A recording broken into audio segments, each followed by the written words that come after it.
Good afternoon, this is Daniel here with Cops and Cons TV. I just want to welcome everyone into our live show today, and we're going to break down some of the most important issues in policing and just go over some of the most interesting stories that happened in the last week. And yes, this is the first week of 2023, but there were so many interesting police stories and controversial police incidents that occurred. We're not going to get to all of them, but we've got 5 or 6 really good ones. So while we're going through it, and I'm going through some of these cases, if you have any opinions or you think that I get something right or get something wrong, definitely put it in the chat. That's one of the things that I love the most about doing this live show, is being able to interact with our viewers. Last week when we did this, we really went back and forth on several different cases, and we really got into the weeds on some just really incredible and important topics. So definitely put stuff in the chat there. Again, I want to welcome everyone in, and if you haven't already, please subscribe to our channel so you know when we put out all of our new videos, the most raw police body cam out there. And then also when we do this live show, we typically do it on Fridays, 12 o'clock Mountain, usually around lunchtime. So I want to welcome in some people. We've got Randall Lewis, who's a retared police officer, retired law enforcement from Flint, Michigan, and just curious where anybody else is coming from today.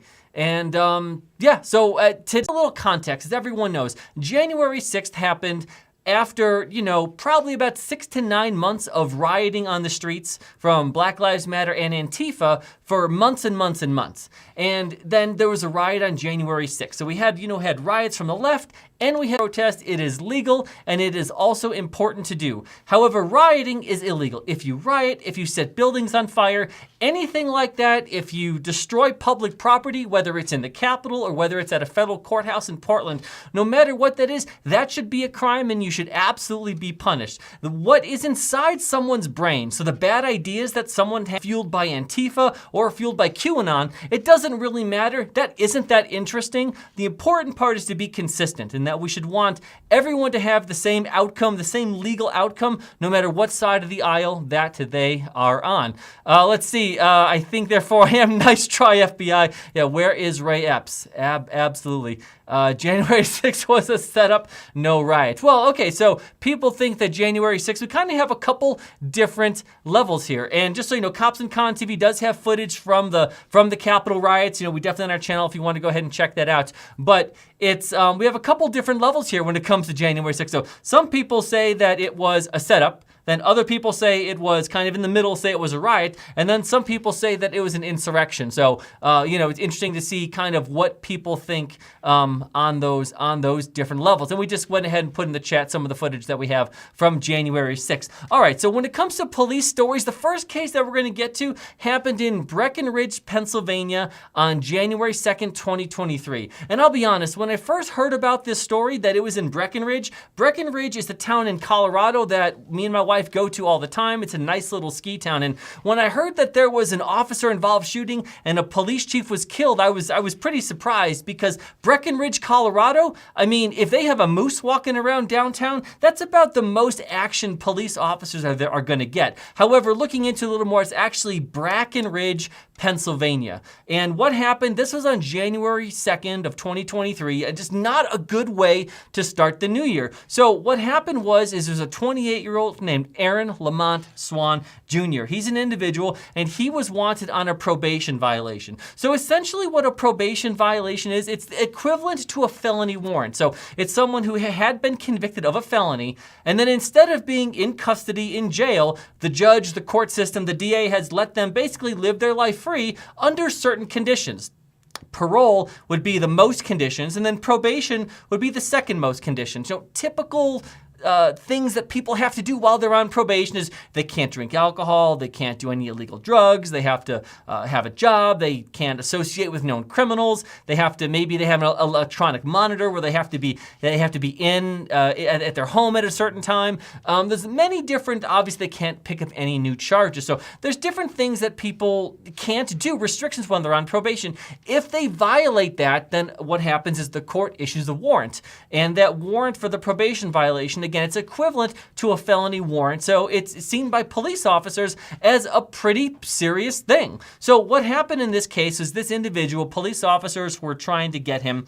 He first tried to get him into custody. He first had contact and was tried to be arrested by Harrison Township, Pennsylvania police officers at about 2 p.m. Well, while this happened, he fled. There was a foot chase, and this foot chase went on for several hours. He was hiding out in different places, and it took several hours before police officers were able to contact him again. And then at about 4:15 p.m., so a little over 2 hours later, a Brackenridge police officer was then able to contact Mr. Swan, and he joined the foot chase. Not only did one police officer from the Brackenridge Police Department join the foot chase, but Chief McIntyre, Justin McIntyre, who was the chief of the Brackenridge Police Department, he got involved in the chase as well. And unfortunately, at this point, there was a tragic series of events where the bad guy, Mr. Swan, he shot 2 police officers. Essentially, while they were chasing him, he was lying in wait, and he essentially ambushed Chief McIntyre. He shot him, and he killed him.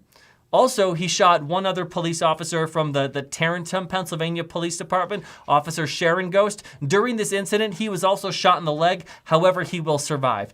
After Mr. Swan shot and killed the police chief and the other police officer from Officer Sharon Ghost, he then again was eluding law enforcement. He was able to carjack a victim, so essentially he stole a vehicle by force and he started to drive that vehicle around. And now we have not just the felony probation violation, but we now have, a homicide of a police officer. So now police officers are absolutely going to chase and pursue and get this guy in custody. So he's running from police in the vehicle. There's obviously a authorized vehicle pursuit. At some point, Mr. Swan crashes the car and he starts to run again. He starts to run into a wooded area. Once he gets to that wooded area and kind of as he's running away, he again starts shooting at police officers. Luckily, he misses, but the police are able to fire back and they do shoot and they do kill him. So again, this ended with Mr. Swan being killed. He was the offender.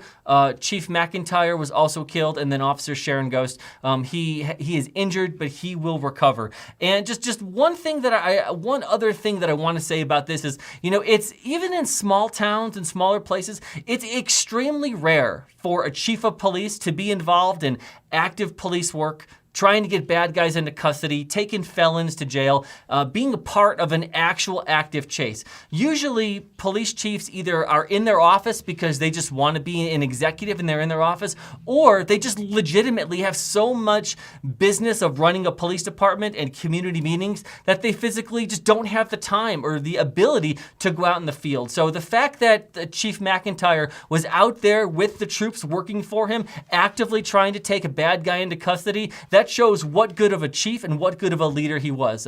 He will be missed, and the thoughts go out to everyone there in the Brackenridge, Pennsylvania Police Department. Let's see if we have any comments on this case. Maybe we have some people who are local who maybe have some more information on this. Let's see. No other, okay, we don't have any comments on that. So if you do, definitely go ahead and put them in there. But I know that there's a GoFundMe set up for his family, and again, that's the Brackenridge Police Department. It was Chief Justin McIntyre. So that was not a good way to start the year. And we had another case that happened on New Year's Eve that was also just a really strange way to start the year. So this happened in New York City. So as everyone knows, right around Times Square, it's all pretty much locked off and blocked off, where they let tens of thousands of people in to Times Square for New Year's Eve. And that there's a security perimeter, there's a fence around it, you have to be searched as you go in. Well, as you can imagine, this area is so busy, not only do police departments have an inner perimeter around actual Times Square, but they have kind of an outer perimeter to help with traffic control and pedestrians, and also for general security measures that are just outside of Times Square. And that's where this incident happened. So what happened was on New Year's Eve, there's an individual, he's a 19-year-old named Trevor Bickford from Wells, Maine.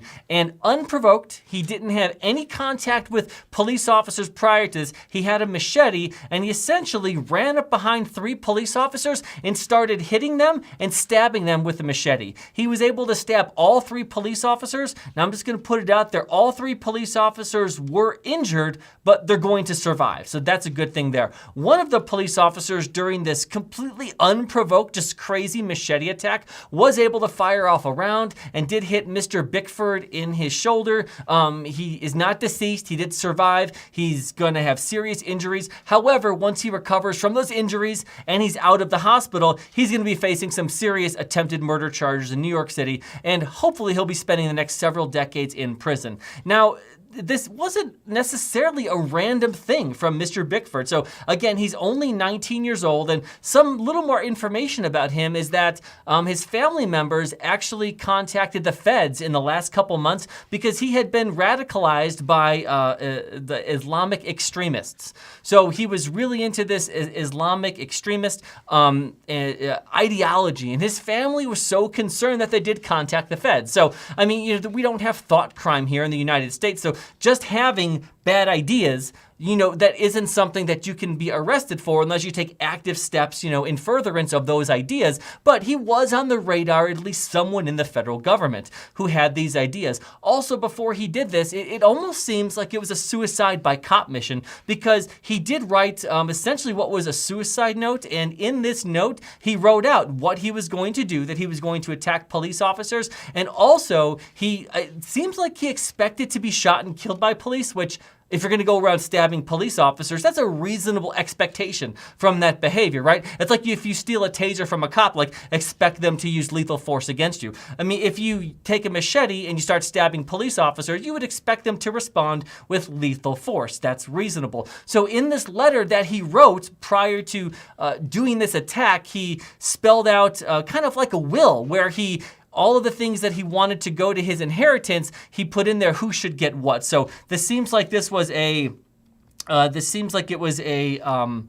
suicide by cop mission. And again, he is in the hospital, he is recovering, but this happened in New York City, right outside of Times Square. So it's good that this didn't happen where anyone was killed, but 3 police officers did sustain some injuries. All right, so let's see if we have any comments about any of these cases that we've gone over so far. No comments. We have someone from Australia. Welcome in. Also want to welcome in Reds General District Court. So someone said something. Norman Jones says, "Are cops any better than I am?" Not really sure what the context is. So Norman Jones, if you want to put some more context in that, maybe we will understand what you're talking about. We can go back and forth. But it seems like Reds General District Court was trying to go back and forth. Also want to welcome Loose Skunked from Myrtle Beach. Want to welcome you guys in. Let's see. The Milkman's Kid says, "Off topic. Why can't a bail bonds person have the word officer on their badge?" That's a really good question. So I think when it comes to Milkman's Kid, so let's think about this one. So you would think that every state has different laws when it comes to, what bail bonds people can do. Every state will have different laws around it. And it isn't so much that the word officer is written anywhere. It's more, are you doing things that would make people think that you're a police officer? So if you're a bail bonds person, whether you have the word officer or not, if you are doing things to impersonate a police officer, that's when you're going to run afoul of the law. That's when you're going to get in trouble. Simply having the word officer, probably not. Because if you think about it, private security officers who have, maybe work at a hospital or work protecting a bank, they literally have no power from the government, no powers of arrest, but, they still have the word officer, security officer, most of the time. So I think you have to think about it this way. It's not just the word officer that could be problematic, but it's, are they pretending to be an actual government law enforcement officer, a certified police officer? That is where they are going to have trouble. Let's see. Julia Hewitt says, "As an old retired cop, they hate having to take a life. It haunts you." Yes, absolutely. No police officer. I've said this multiple times. There are no police officers out there who are looking to get into a shooting and to take another human life. Absolutely, there are no police officers who think that way. Let's see. the milkman's kid, I was referring to the video that came out from Arizona. A guy was arrested for impersonating, but his badge was apparently okay. Yeah, so milkman's kid, I think that's pretty much along the same thing. So that's actually a video that we posted here on Cops and Cons. So definitely make sure you go back and watch it if you haven't already. But yeah, so that's a security officer. And again, it wasn't just the word officer. It was more a totality of the circumstances of impersonating a police officer that got him in trouble and that will get anyone in trouble, because even though state laws are a little bit different, when it comes to this, if you are impersonating a police officer, if you're trying to pull people over, things like that, you're going to run afoul of the law and get in trouble. Absolutely. Okay, so those were the first two cases that I wanted to talk about, and again, they weren't great cases for law enforcement. We had a police chief killed on the 2nd, and then we had 3 New York City police officers that were stabbed on New Year's Eve. So not a great start for 2023 when it comes to law enforcement. Again, last year was the most deadly year for police officers. I believe there were 64 police officers shot in the line of duty. So it is definitely a dangerous time for police officers out there. So the next case I want to talk about is pretty much the biggest case of the week. So this is the case that everybody's talking about. If anybody listens to Nancy Grace, not sure if you do, but obviously people like Nancy Grace, this is absolutely all anybody's going to be talking about, and it's the Moscow, Idaho case. So again, we talked about it a little bit last week, but even last week I said, we really haven't gotten into it a whole lot because there wasn't a lot that was known. And the only thing that I said last week and before that is that there was the family of the victim. So you have to be unbelievably just upset and confused. I can't even imagine the range of emotions that they might be going through, but some of them did express their displeasure with law enforcement. And the only thing that I cautioned kind of while this was going on the last 6.5 to 7 weeks is that it's very likely that the police, because not only did they have the local police, but also state police, they had FBI, they had the feds involved. So it's very possible that just because the police aren't telling the family everything or aren't telling the media everything, they likely know a lot more than they're letting on. And that ended up being the absolute case. Because you can imagine that if they have a suspect in mind, and they do have a suspect in mind, he's been arrested. But apparently this individual was a suspect within 2 weeks of this story coming out, these murders happening. So again, everyone remembers this happened about 7 weeks in Moscow, Idaho. There were 4 college students who lived in an off-campus rental house, and they were killed while they were sleeping. This happened right around 4 o'clock in the morning, and 4 of them were stabbed in the home. Now, a couple interesting things is that the house actually had 6 people living there. So there were 2 other people who lived on the bottom floor who weren't injured or harmed or anything by the individual who killed the other 4. So that was one of the things that, was kind of, how could, reasonable people were asking the question, how could 4 people be killed in a house and the other 2 roommates were present, they were home, but they didn't know what was happening. So let's talk about this suspect a little bit. His name is Brian Koberger. He's a 28-year-old PhD student, and he's studying criminal justice at Washington State University. A lot of people are playing up the part that he has a master's degree in criminal justice, and then he was a student who was, in a PhD program over at Washington State for criminal justice. So a lot of people have just put a lot of stake into that. And I'm going to say, I don't think it's actually that relevant. Really, the only interesting thing about his educational background is that one of his professors from his master's program over at DeSalle University. The only thing interesting about his educational resume is that one of his professors was Dr. Catherine Ramsland, and Dr. Ramsland is a famed forensic psychologist. She's an author, she's a professor, but after Dennis Rader, the BTK killer, bind, torture, kill, after he was finally arrested, I believe back in 2006, and convicted, the Professor Ramsland was able to start a letter writing campaign with him, where I shouldn't say campaign, essentially a letter writing correspondence with him. She got to know him, and the two of them actually wrote a book together, and she did multiple interviews with him. So she was a forensic psychologist, but that's kind of how she became famous, is her ability to connect with some of these just awful serial killers and really exploring why they do what they do. So the fact that he happened to be one of the students in her class, that's really the most interesting thing about his education. And, you know, I mean, what I also want to say is this, is there's just been some just really juvenile reporting about this in the news. Newsweek said that Bryan Kohberger was trying to commit the perfect crime, which is absolutely ridiculous. Listen, Bryan Kohberger, he's not a master criminal. He's not a brilliant scholar. He's a creepy incel who just happened to take extra college classes because he didn't want to get into the real world and have a real job. Let's stop pretending that he's Hannibal Lecter, okay? It's absolutely insane. Now, there was a 19-page arrest warrant affidavit that came out yesterday, which essentially was 19 pages. Some of it was redacted, but it really gave us, the public,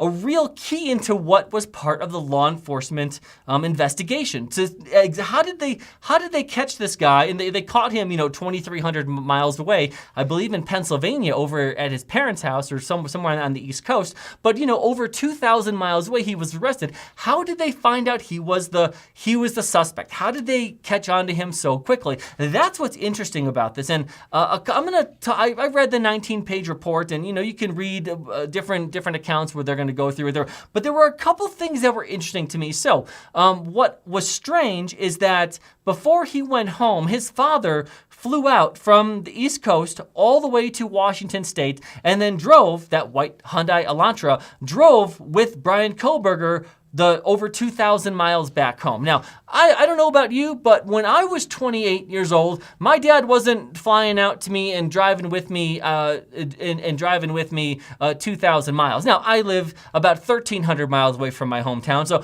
when I have traveled home, I've driven by myself. That isn't that big of a deal. And this 2,000 mile ride, I just got to say that Spotify playlist just must have been a rager. It just had to be wild what these two were listening to. And you have to think, is that why, a reasonable question would ask is that why the dad went out? Because again, it's not normal for a dad to fly across the country to drive with his almost 30-year-old son back home. Or maybe they were listening to a bunch of true crime podcasts. Maybe they were even calling into shows that were, talking about this case, which I think he was trying to insert himself into the investigation other ways, and I'll get to that in a second. But, is the reason why the dad flew out is because he knew that something happened, knew something was going on, and that's why he did that? That's a reasonable question to ask, and that's pretty interesting. Also, 2 different times during this 2,000-mile trip, they were pulled over, and it was initially reported that the FBI was tracking the vehicle, which is completely reasonable.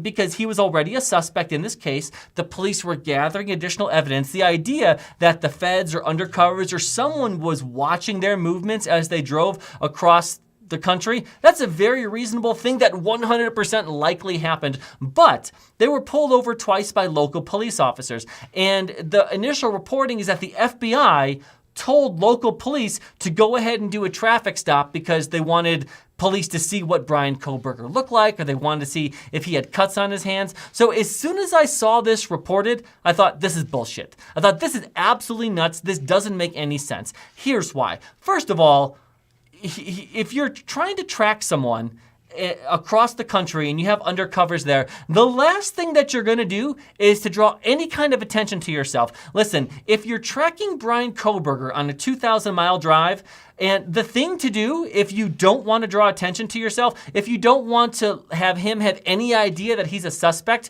the last thing you would do is to do unnecessary law enforcement contacts. Again, that just doesn't make any sense. And not trying to disparage small-time cops, but here we have probably the biggest active murder case, mass murder case in the entire country. The federal government is behind this thing. And you're telling me that the feds are going to risk all of that by some random Hancock County, Indiana cop pulling him over on a traffic stop and having small talk. You really think that's what the feds are going to do? I mean, to me, that just seems absolutely insane. And a couple other things. So one of them was in Hancock, Indiana. And unless this police officer is like, the best actor or something like that, unless he's a Hollywood actor playing a police officer, like you could tell by that interaction, you could watch that body cam, that police officer was not trying to hold anything back, right? So listen, there's some police officers who have great poker faces, and those guys and gals, they go undercover and they do a great job. Me, I would never be able to go undercover because I would just laugh, okay? No one would ever buy drugs from me. So,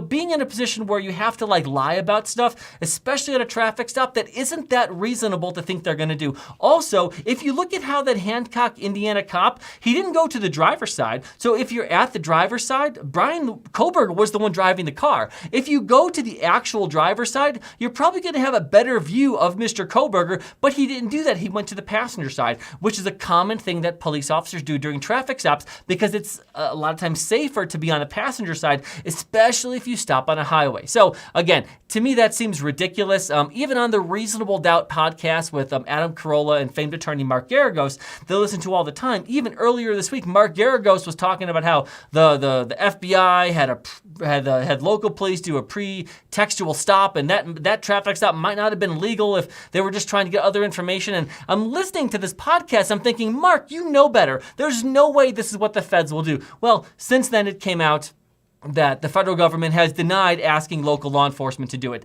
I mean, what you have to realize is that on a 2,000-mile trip, you're probably going to get stopped by police. They happen to be stopped twice. Where they were stopped 2 times, pretty close to each other. So, it just seems like whatever jurisdiction in Indiana that they were driving through, they had officers or some type of a traffic ran out there where they were looking for speeders, and one time they were following too closely. All right, so I went on for a little while about that case with some of my thoughts. Let's see what some of you all thought about this. My enemy, the FBI definitely wouldn't want to spook him. My enemy, thank you so much. That is my 100% my exact point. So if you're like literally putting all these crazy resources, and I know the federal government has a lot of money, but if you're putting all these resources and all these man hours out there trying to, essentially solve and apprehend like the most wanted person in the country, you're gonna risk all that by having some random county deputy make contact with someone unnecessarily. And again, what would they be trying to find? They're already tracking him, right?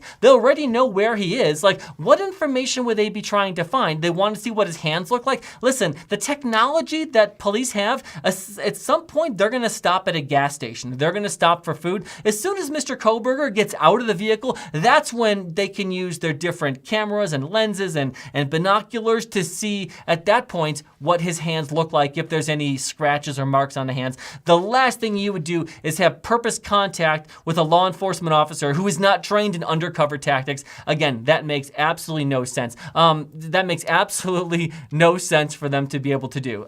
Let's see. Michael Fisher says, from a former law enforcement officer, the relationship between local agencies and the feds are not on the level for them to call an agency and request a stop of this kind. Michael Fisher, yeah, I think that's completely reasonable. So I like what you did with that, Michael, because you have to think about it. It's like, so, okay, here you have, so you know that Brian Koberger and his dad, they're driving. You probably have an idea of where they're going, but do you know exactly what time they're going to be a specific place? So the idea, just the logistics behind the feds calling local police or having a contact with a local police officer, again, it doesn't make any sense. So logistically, it's just kind of silly. If the feds do want to do a traffic stop, they're going to do it themselves. They're going to have state police. They're going to have a whole tactical team. They're going to do something like that. But again, he wasn't arrested on this traffic stop. He didn't even get a ticket. So there was literally no legitimate, on the plus side, on the positive side, like the pros, there's no pros that could actually come from a traffic stop. But the cons of him thinking, oh shit, they're on to me, like the thought of that in Brian Koberger's head, like that is a huge con. So again, there's no reason the feds would do this. Michael Fisher, my enemy, I'm glad that you all agree. Miss Ellie, I totally agree. Those traffic cops were not aware who they had pulled over. If they did, there would be 3 other cops taking selfies with him. Yeah, okay. Also, Cajun Randy, they consistently make unnecessary contact with anybody and everybody. Okay, Cajun Randy, yes, okay, unnecessary contact. fine, I'll do that. But so what I hope you agree, Cajun Randy, that the feds, weren't purposely trying to have him do this. Also, let's think about it this way. Here we have someone who, again, he's, the most wanted killer in America. Arguably, right? I mean, he just killed 4 people. There was a manhunt. No one knew who did it for 6 or 7 weeks. So he's the most wanted killer in the entire country. And you're going to have one police officer go ahead and make contact with him. You're not going to have a whole team. You're not going to have a tactical team. If you know that this is Brian Koberger, who just committed 4 murders, you're thinking, hey, this guy's not going to want to go to jail, even though he didn't use a handgun. Hey, guns are so easy to get. It's not unreasonable to think that a 28-year-old man can't get a firearm if they really wanted to. So you would think that, you wouldn't have just one police officer approach, that it would be multiple police officers. So again, if the feds did, and they didn't, but if the feds did have local police do this, they're basically sending him into almost a suicide mission with like a wanted violent maniac who probably doesn't want to go to jail, and just letting him walk up to the car like a traffic stop. Again, that's nuts. That makes absolutely no sense. Cajun Randy, they knew, they just didn't say it. Cajun Randy, no. This would be the equivalent of like the feds asking Barney Fife to taking in a violent maniac all by himself. It doesn't make any sense. Let's see, Miss Ellie. Yes, the police were in danger that day for sure. Miss Ellie, listen, if anything, once the traffic stop happened, what the feds should have done at that point, if anything, is, call the local agency and say, hey, we're tracking this guy. This guy's dangerous. Send backup. So you would think, if anything, maybe the feds on the back end would do that to try to warn local police officers who, again, obviously had no idea who they were contacting with. Let's see, Cajun Randy, this is known. This clown was a wannabe Jack the Ripper, but not nearly as smart. 100%. Cajun, I agree with you 100%. He absolutely was. And that's kind of why I said earlier that, Newsweek did a whole story about how he's this PhD student and he's trying to commit the perfect crime. And this is like some clinical and academic exercise that he was trying to do. No, he's not a brilliant criminal. He's not a master scholar. He's just a lonely, annoying, irritating incel who didn't have any friends, and he was awkward, and he's not this master criminal. He's not Hannibal Lecter. Let's see. So I mean, some of the other things that were interesting that came out during some of the things that came out during this 19-page thing, and I'm gonna say this next part, and I'm gonna agree it doesn't make any sense, and it's a little frustrating because we definitely need some more information. All right, so what they said is that one of the other, remember I said there were 6 roommates who lived there, 2 of them weren't harmed. Well, what was actually in the 19-page document is that one of the other female roommates, that at about 4:17 a.m., she did hear something. At first she thought it was one of the females who died. She thought that it was the sounds of her playing with her dog. So she opened the door to her room, and she essentially saw who ended up being Brian Koberger standing there. He was standing in the hall, he was walking towards her, and he had on a mask.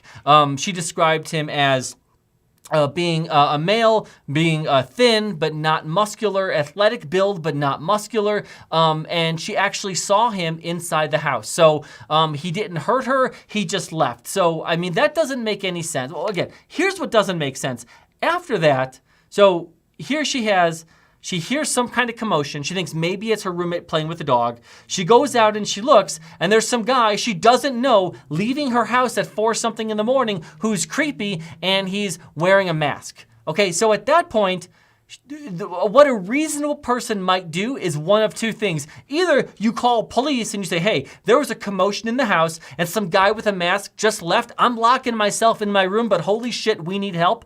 Or you go and check on your roommate, right? It seems like most people would do either of those things, but she didn't do either. And we don't know why. So again, it's frustrating because we don't know the answer to these questions, because it seems like she just went back to sleep. The reason I say this is because police officers actually weren't called to the scene until around noon. So it was like 8 hours later that police officers actually got there. Now, this is just me speculating. This is not knowing any extra information, just knowing the information that we have. What it seems like to me is that we know that this was a party house. We know that at least, most of the individuals in the house house, had gone out and they were partying the night before. They were at different parties and bars and stuff like that. So is it possible that here we are at 4 o'clock in the morning and that, someone who is intoxicated, maybe really intoxicated, hears something, they go out and they're kind of in like a groggy state and they don't fully realize, because what I'm saying is that, a reasonable person would either check on the roommates or call police. Well, if you're 21, 22 years old and you're drunk and you're groggy and you're woken up and it's 4 o'clock in the morning, the idea that you're going to be in that category of a reasonable person, just isn't a thing. So that's probably what happened. That would be my guess. My guess is that she wasn't, and obviously there's nothing nefarious going on, but my guess is the reason she didn't check on anyone is because maybe she wasn't sure if it was real and didn't realize it until, noon when they woke up and they found 4 dead bodies, that this was actually a thing that happened. So those are some of my thoughts on why she didn't call. I'm curious what you think about that. So why don't you go ahead and put that in the chat. Also, in less of a question, I think this one is more obvious, but I'm going to go into it anyways. Okay, well, why didn't Bryan Kohberger, why didn't he kill her, right? I mean, he already killed 4 people. What's a 5th? So my thoughts on this, and listen, let me know if you disagree. My thoughts on this are that, well, he already killed 4 people and he's on his way out. Now it's not easy to kill anyone, but if you have 4 people who are sleeping, stabbing them to death is much easier than someone who is up, walking around and awake. So my guess is that Bryan Kohberger, either he killed who the one target was, who he wanted to kill, or at this point, he's on his way out. He knew that he pretty much just got away with killing 4 people, and if he was going to try to kill this other roommate, that because she's awake and not asleep, that it was going to be a fight. It was going to be a fight. It was going to be a struggle. That might attract the attention of even more roommates. Maybe at that point, other neighbors might call. That might get the police involved. So that's my thought, is that either the target was already killed, or it was that he was on his way out. Maybe he was injured, and maybe he was injured, and it just would have, the juice wouldn't have been worth the squeeze, is that it would have drawn unnecessary attention to him, and the likelihood that he would be apprehended would greatly increase if he did something to a person who was awake, because it obviously would have been a lot louder than stabbing 4 people who are sleeping. Okay, so let's see what questions about this. Michael Fisher, I'm not entirely surprised. I've had numerous investigations that involve college-age persons, and the lack of common sense is frightening. Yeah, Michael, I think that's absolutely correct. So, 100%. So, not only could there be a lack of common sense, but again, now you're talking about 4 o'clock in the morning, someone who is intoxicated, maybe really drunk, maybe not. This is just my speculation. Maybe really drunk, and also maybe in and out of sleep. So, I mean, imagine what it's like being 21 years old, drunk out of your mind, asleep, you wake up, you see this, and not making a reasonable decision. Like, it almost makes sense why you wouldn't make a reasonable common sense decision under those circumstances. That's the only thing I can think of. There's literally no other reason why a normal, good person, a conscientious person, wouldn't check on roommates or call for police at that point. Let's see. Miss Ellie, the survivor, now has to live with that the rest of her life, with the nightmare of what happened. Yeah, Miss, and I don't envy her at all. I think that I'm sure that there is great guilt there from the person who survived, who didn't call police. But again, it's likely that it was reasonable she didn't call police, because my guess is that she was in a state where she didn't fully comprehend what was going on. Let's see. Any other comments on this? Oh, well, thank you all for your comments on that case. We will see what happens. But he is not. So he is not fighting extradition back to Idaho. So he's back in Idaho. He's going to be facing charges there. Of course, his defense attorneys are saying that, he is presumed to be innocent, which is 100% true. Absolutely, that's true, that he's presumed to be innocent, and also that he looks forward to his day in court. Attorneys have to say that. If an attorney didn't say that, they wouldn't be doing their job, because everybody deserves aggressive representation, no matter what crime they are suspected of committing. So we'll definitely keep track of this case. It should be interesting going forward. No other comments on that case. All right, so this next case I'm going to talk about, it happened this week in Louisiana, and I can't even explain. Irritated isn't the word. I just can't. I can't even say how upset I am with this case. What happened is this happened in Addis, Louisiana. There's a police officer named David Cothran, and he just got charged with 2 counts of negligent homicide. Here's what happened. So there was an individual named Tyquel Zanders. Tyquel Zanders, he went over to his family's house.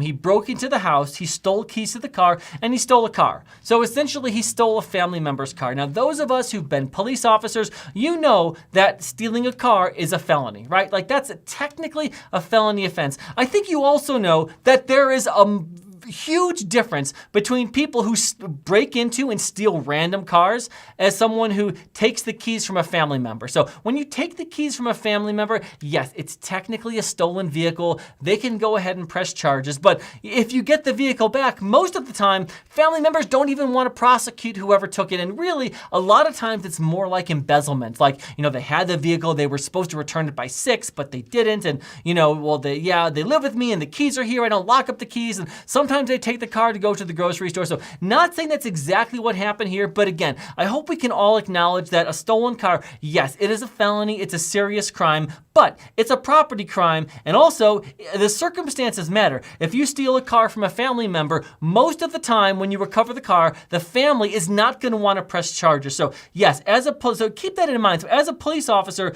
you have this felony crime of auto theft, but in the back of your mind, if you have any experience, okay, if we get this person into custody, how many resources are we going to devote? Like, the family probably isn't going to prosecute. So what happened on this case is that police officers were able to locate the vehicle that Mr. Zanders was driving, and they got into a police pursuit with him. Essentially, they get into a high-speed car chase. At one point, the speeds of the police officer got up to 110 miles an hour. Now, I'm going to say right there, this is absolutely problematic, okay? Chasing cars for a property crime, especially a quasi-auto theft, is absolutely ridiculous. And here's why. It's not that I want criminals to get away, or I want people to steal cars, or I want to make it a sanctuary city for criminals. That isn't the intent at all. The reason is because police pursuits are unbelievably dangerous, not only for the offender, not only for the officer, but for the general public. Normal, reasonable people who are going about their day, going to school, going to work, that is who is most at risk when there is a police chase. And yes, the argument can be made, well, someone just committed a felony and they're fleeing, they might drive like shit and drive reckless anyway. Absolutely. But I think we can all agree that when these people who've committed a felony and don't want to be apprehended, when they're being chased by police officers, they're going to drive more like shit than if there's no police officers behind them. All right, so while police officers are chasing Mr. Zanders, the police officer, David Cothran, witnesses said that he ran multiple red lights as he's going through, which police are allowed to do. But listen, what you have to do as a police officer is you have lights and sirens. That isn't a license, that isn't an authority to just blow through intersections. Essentially, the way you should look at it is when you go to an intersection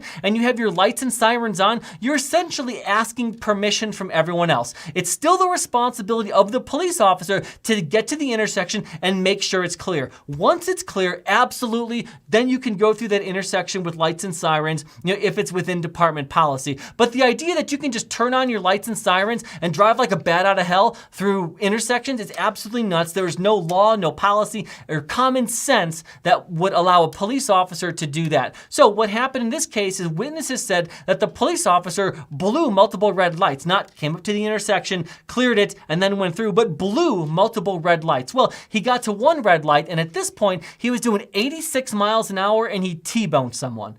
Innocent people, 2 teenage girls, cheerleaders, a 16-year-old and a 17-year-old, and they were killed immediately. One of the teenagers had a younger brother who was in the car, and the officer seriously injured him as well. So the officer was charged with, the next day, the officer was charged with 2 counts of negligent homicide. Zanders, the original person who fled from police, what he did is at some point, he brought the vehicle back to his family's house. So essentially, all of this was for nothing.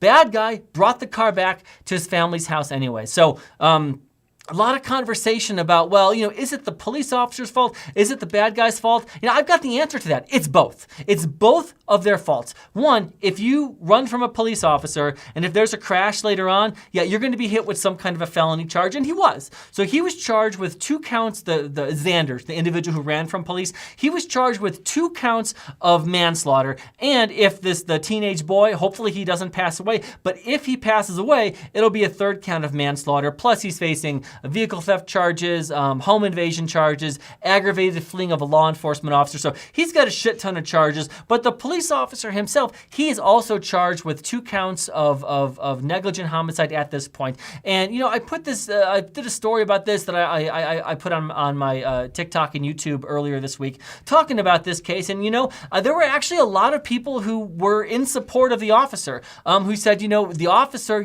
people shouldn't be allowed to run, that, it's 100% on the fault of the bad guy who ran. And I'm going to say that is absolutely the wrong way to think about this, because as a police officer, you should not be chasing a car if the conditions are not safe. First of all, I think a lot of police departments have policies that say, hey, cops, these are the only crimes that you can go ahead and chase for. And if it's not one of those, and even if it is one of those crimes, let me go through them in a second, but even if it is one of those crimes, the weather, the traffic conditions, everything has to be safe. Otherwise, we're going to call off the chase. So a lot of departments, the crimes that police officers can get into authorized vehicle pursuits for are typically homicide, criminal sexual assault, armed robbery, aggravated assault and battery, and kidnapping. So those are typically the 5 cases. Also, if someone is driving like shit or driving recklessly before police officers engage, so let's say someone's driving on the wrong side of the road, or so let's someone's driving on the wrong side of the highway, and they're driving the wrong side on the highway before police officers are involved, yeah, because the driving was reckless before police got involved, police a lot of times can go ahead and chase that car as well. So what you don't want is for someone who commits, again, an auto theft, a shoplifting, a misdemeanor domestic violence, who's leaving the scene of the vehicle and they're driving normal, okay, not putting anyone in danger, and then police officers get behind, start chasing the car, and now they're doing 85 miles an hour, running red lights, literally putting everybody else in danger. So police can't have that happen. Okay, so you have to ask yourself, well, what can police do if someone runs? I mean, you don't want this to be a 3rd world country where police officers have no power, where anyone who just wants to run from police can. No, you're right. We don't want that. So, but it's a balancing act. Just like with anything, there's no black and white. This is gray. All of this is gray area, and that's where good policy and good discussion and good debate come in individual communities, when police departments are not only creating policy, but also training for police officers. So this is just an unbelievable case, and that I think it's 100% appropriate for the police officer to be charged. My feelings on this are pretty strong. I'm going to see what some of you say. Let's see.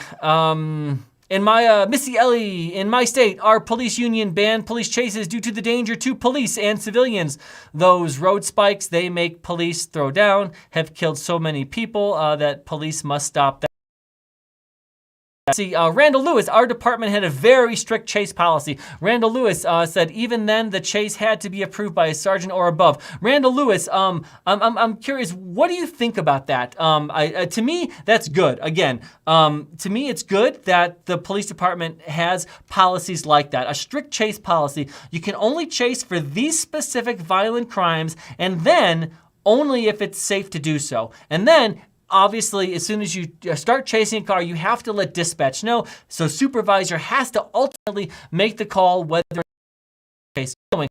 Like I was going to say, what can you, again, you don't want to put it out there in the community. Hey, if you run from us, yep, we're not going to stop you guys. Just go ahead. You don't have to stop if you want. It's more like we're asking permission. Can we please stop your car? No, you don't want a police department that doesn't have any teeth. So what can police departments do if people decide to run? Well, they can do a couple things. And I know when I say this, the first thing people are going to comment anyway, but the first thing that people are going to say is that's not realistic in the department that I work for. It's not realistic in the jurisdiction. We don't have these options, but a lot of police departments do. So I'm saying if you have these options, here's what you should do. A lot of police departments, especially mid-sized to larger police departments, have air support. So as soon as there's a chase of a felony, once air support gets in the area, air support is primary on that call. So air support follows the vehicle until it stops, until the people go in, and then whatever house that they end up going into at some point, that's when you have, if it's a serious enough felony, that's when you have police officers or the tactical team go and try to execute an arrest at that point. And that essentially avoids a high-speed chase. Also, you can have undercover officers. A lot of departments have narcs, they have gang units, they have undercover officers who are in unmarked vehicles who you would never know that they were police officers. So if you have someone who committed a crime like a stolen vehicle or something like that, you can have undercover officers in unmarked vehicles not chase but follow. Because again, just like with air support, they could say, okay, the vehicle's going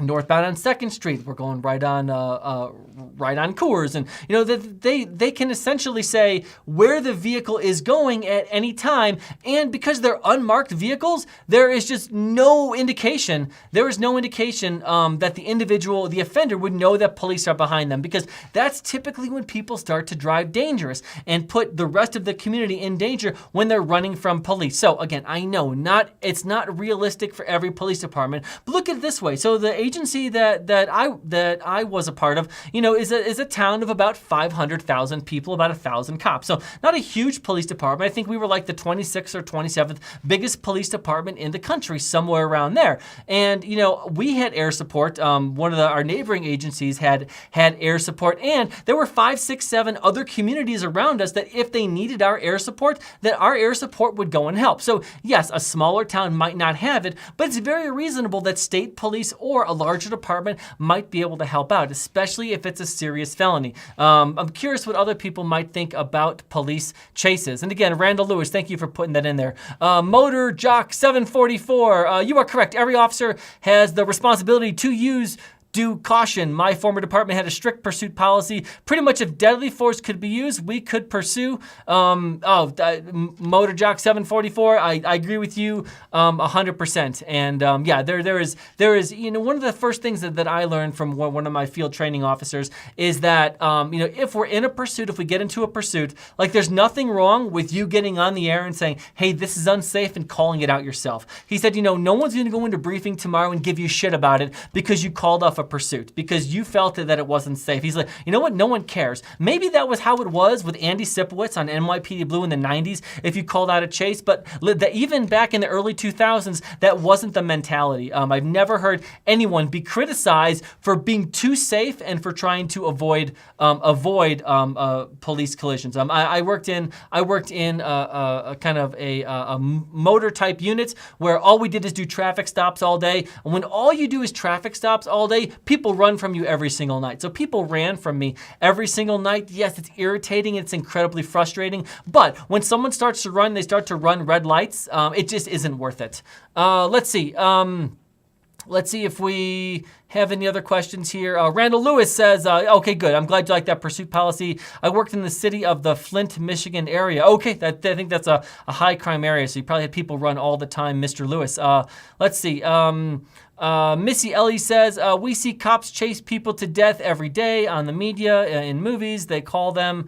There's cameras. There's too much civilian death in the United States. Yeah, I agree 100%. Motor Jock, unmarked units were prohibited from participating in any way in a pursuit. And Motor Jock, I think that's good. So I think what I was saying, just to make sure, and I think one of the things we always have to ask is, what would Officer Estrada in CHIPS do? Whatever Officer Estrada would do, I think that has to be the best practices out there. But so Motor Jock, what I was saying when it comes to unmarked is that not to use them to chase or to pursue, but if you needed them for surveillance to keep an eye on the vehicle, while the individual is, maybe going into a house or an apartment, so you know where they are. Definitely 100%, Motor Jock, you're 100% right. Definitely not as part of the actual pursuit, but for surveillance, I think it's reasonable for police departments to do sometimes. Randall Lewis, we never chase motorcycles. Absolutely. Well, first of all, it's dangerous to chase a motorcycle, and you're not going to catch them, so it's pretty much pointless, and it's really dangerous to chase a motorcycle for the actual motorcycle rider. Let's see. Pepe says that Chip's Officer Estrada, he would remove his shirt. Absolutely. So that's the case. Like I said, I feel pretty strongly about these police police chases that are unnecessary. Again, sometimes, so for example, let me compare and contrast the first case we had with the individual in Brackenridge, Pennsylvania. You had an individual who killed a police officer. He shot another police officer. He got into a vehicle and he started to run from police. So that is a case where, yes, police officers, they need to do a pit maneuver. They need to chase. They need to get that person off the street as soon as possible. Because when you have someone who is actively shooting at law enforcement, you can imagine that, and they just carjack someone, that's a different thing. That is a level of seriousness where, again, I think it was someone said on here that unless it's life or death, you're not going to chase them. That's life or death. You have someone who just killed someone and they're trying to flee. That's life or death. That is someone police have to stop at all costs. There's no question about that. Again, someone who steals a vehicle from their family, again, we know that's a bullshit case anyways. Do not chase for that. It's absolutely nuts. Randall, let's see. We had a lieutenant chasing a motorcycle one evening, and he ran over the kid when he put his bike down. The LT was not charged. That's surprising. Don't know how long ago that was, but Randall, I think if that happened today, in a lot of jurisdictions, that's sad, the young man died. In a lot of jurisdictions, we would see the police officer be charged for that, I believe.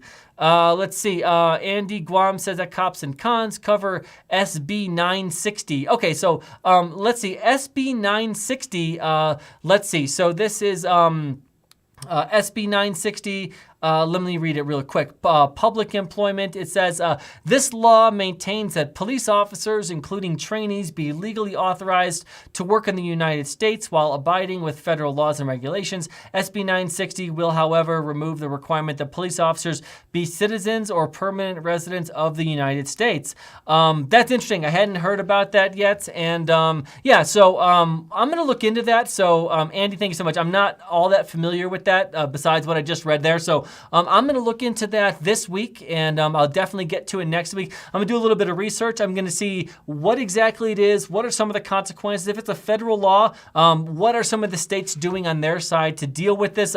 Have we had any applicants come in of people who aren't citizens? So I've got some initial thoughts on that, but I'd really like to learn a little bit more about this law before I talk about it in detail. So thank you for bringing that up. We'll definitely hit it next week. All right, so the last case I want to talk about is, so this is a case that it could have gone really, really bad, and luckily it didn't. This happened on New Year's Eve. This is an Atlanta Falcons practice player. So he's essentially part of the Atlanta Falcons team, but he's on their practice squad, which, you know, my sports are baseball and then basketball. Football is kind of my third sport, but my understanding is that if you're on the practice squad, you're essentially one step up from being on the actual NFL team, but you're still a part of the organization. So his name is Cameron Batson, and he is part of the Atlanta Falcons practice squad. He's a player on there. So on New Year's Eve, he went out and he was speeding. He was pulled over by a police officer. Once the police officer pulled him over, the police officer saw some signs of intoxication, and we know where this is going. There was a DUI investigation trying to see if he was impaired. There were standardized field sobriety tests. Mr. Batson, he was cooperative during this point. He just didn't do so well. He didn't do so well on the field sobriety test. At the end of it, police officer decided to place him under arrest. Well, at that point, Mr. Batson decided that the law and, you know, just tenets of basic human decency really didn't apply to him. So he decided to fight the police officer. He fought the police officer, and he actually stole the officer's taser. And I mentioned this earlier, stealing an officer's taser. There's a situation what happened in the Patrick Loyola case, which happened in the Garrett Rolfe case. And there's other ones that we've covered on this channel too and other shows, that if a police officer has their taser stolen from them, and if the police officer reasonably thinks that the individual is going to use that taser on them, that's a deadly force situation. It just is. It's a deadly force situation, and a lot of times that's how people get shot. And public service announcement, in an effort to save life and to have people not be shot by the police, please do not steal a taser from any police officers. One thing really quick on NFL practice squads, the NFL teams can sign 16 players to their practice squad. The number recently jumped up from 12 after the 2020 season, and these players can, you know, essentially be elevated to the actual professional team at any point. So that's kind of where he was at. So definitely a member of the Atlanta Falcons organization. So Mr. Batson, he fought with a police officer. He tried to steal the police officer's taser. At some point, some good Samaritans, some random citizens saw what was happening, basically jumped in there and helped the police officer. And that did a couple things. Number one, what that did is that got Mr. Batson into custody, which is good. And also, I mean, that probably saved Mr. Batson's life because, again, we see case after case of individuals who steal tasers from a police officer, and then the police officers end up shooting them reasonably, which is typically the appropriate level of force when someone steals your taser and you think that they might use it against you. Deadly force is 100% what is absolutely normal and reasonable for a police officer to do. So good Samaritans jumped in, and like I said, not only got Mr. Batson into custody, but probably saved his life. Mr. Batson, he was charged with aggravated assault, battery, removal of a weapon from a police officer, and then fleeing a police officer as well. So what's interesting is that when this initially happened, there were a lot of players on the Atlanta Falcons and the official organization who initially said that, hey, we are standing behind Mr. Batson. And then the video came out and some more information came out and he was cut from the practice squad. So let's see. There was a candidate for the Oakland Raiders after he was cut by the... Okay, so he was actually a candidate for the Oakland Raiders as part of their organization before he went over to the Falcons. So he's facing all kinds of felony charges. He was cut from the team, but like I said, the goal in all of this is to preserve life. So he wasn't shot and killed by the police officer, which I know I kind of said public service announcement kind of in a joking manner. It's not funny. It's not joking. Like if you steal a taser from a police officer, they're probably going to shoot and kill you. So please don't do that. I know no one on here would, but I'm just saying in general, a lot of times situations like this end in a deadly force situation, which we don't want to happen. Luckily, that didn't happen. Hopefully, Mr. Batson spends some time in jail and he gets some help. So that's the last actual story that I'm going to talk about today. But I want to do a teaser for next week. So on some of my other social media, and again, you can go ahead and follow me over at Police Law News over on YouTube and TikTok and Substack. But some of I've been doing longer form content where I talk about officer involved shootings, and I really do a deep dive into these shootings. So last week I pretty much did a deep dive on the Patrick Loyola case. So go back and watch last week's. I do about 16-minute deep dive on the Patrick Loyola case, and I answer questions and comments from viewers like I love to do while I'm going through it. Well, I was just recently asked by someone to investigate another case, and I'm going to tease that, and then I'm going to go ahead and do an in-depth next week. But essentially this case, and some people might be familiar with it, it's the Trooper Brian North case in Connecticut. So just a short, quick little thing that happened with this case is this happened in January of 20. There was a vehicle chase, a vehicle pursuit. Once the vehicle crashed, police officers, including Connecticut State Trooper Brian North, he went and contacted the driver of the vehicle, and there was an officer-involved shooting. Trooper North, he is charged with first-degree manslaughter, and he is set to go to trial on the 23rd. In February of 23. So one of the reasons why this came up is when I first heard about this case. So earlier in 2022, spring of 22, I did a short video on it where I said I did not think that this was a lawful, reasonable, or justified officer-involved shooting, and I based that just on the body camera and dash cam. However, since then, Trooper North has given a statement, and some of the other witness officers have also given statements. So I was asked by someone to look at those statements in context and then say what I think. So I've already started writing it and started looking into it, but I just want to put that on everyone's radar for next week. So maybe we can go back and forth on it a little bit. So again, it's the Trooper Brian North case. He shot and killed an individual named Mubarak Soleimani, Soulemane, back in Connecticut in January of 20. So why don't you go and watch the body cam video of that and maybe read a little bit about it, and let's plan to discuss it next week. All right, a couple more comments. Randall says, first time watching your show, great job, you have a new listener. All right, Randall Lewis, thank you so much. Yeah, that's kind of what we like to do on here is, yes, this is like the #1 police body cam channel. We try to find body cam footage, not the body cam footage that you see on 100 other different channels, but we really try to find the most interesting and sometimes silly, sometimes funny, sometimes sometimes just really interesting body cam video from around the country and put that on the channel. But then once a week, we also like to talk about police news and cases and kind of go over some of the really interesting aspects of police work. Missy Ellie, you do a good service to the police. It's nice to meet you. Oh, thank you so much, Miss Ellie. That's nice. Motor Jock, first time listening. Really enjoyed your format. We'll be back in. Hey, I want to thank you so much. Also, a teaser for one of the videos we're going to do this week when it comes to body cam. We have a Porch Pirate video dropping today at 2 p.m. Mountain Time. So it's going to be dropping here pretty soon. It's an excellent video. You guys are going to love it. But that's going to be our show for the week. I want to appreciate everybody in. And again, thank you all for the interesting comments. I love going back and forth. And again, thank you so much for all the new listeners. Make sure you subscribe to the channel, and even more importantly, share it with your friends. As many people as we can get in here supporting the show, we would really appreciate it. And I hope that everyone has a great and safe weekend. Thank you.